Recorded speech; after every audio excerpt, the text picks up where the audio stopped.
People are always asking me what kind of doctor I want to be, and I always just say to them, stand-up comedian. And I'm partially joking.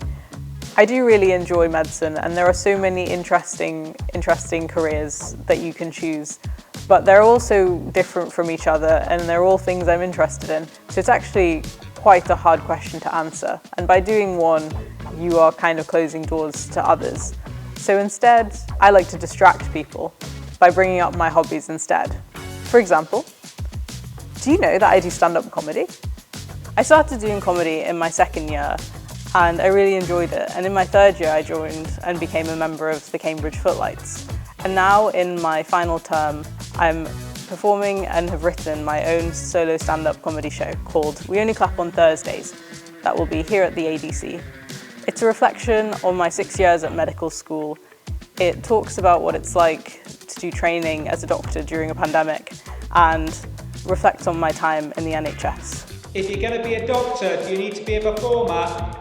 100%. There are actually practical exams where we get tested on this.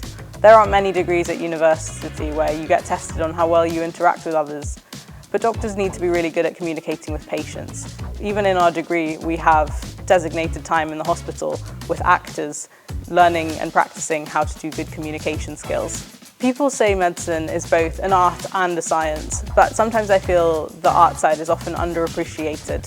For example, you have to know how to read people, know how tone and what you say affects others, and know how to manage emotions, all which are things that are also really important in comedy. When you work in healthcare, a lot of your experiences will be so vastly different from other people in your age group.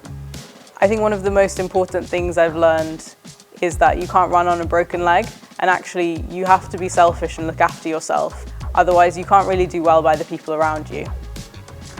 The other thing I've learned is that healing isn't linear, and the compassion and comfort that you offer to others has to be something you give to yourself as well.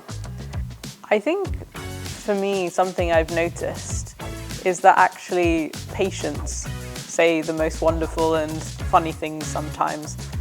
And I think because medicine's not always the most joyful experience, comedy can sometimes be an outlet and a way for people to come to terms with and make sense of otherwise quite sad things.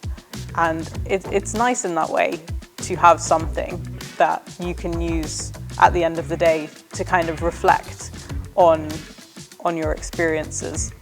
One of the hardest parts of being at Cambridge and being in medicine is imposter syndrome and feeling like sometimes you're not good enough. And I think for me, doing comedy has given me a sense of confidence in myself that does then translate into my clinical practice in the hospital. One of my supervisors wrote on my end of year report that the more confidence that I've developed over the year, the more my true abilities been able to shine through. And I think for me that really resonates for me and also is a good reflection of my time here. I realise that the more I'm able to relax and be comfortable in myself, the more I'm able to be comfortable and excel at the work I'm doing. It's really nice to see lots of medical students that do other activities and do other extracurricular things, because I do think it makes us all more well-rounded and in turn better doctors.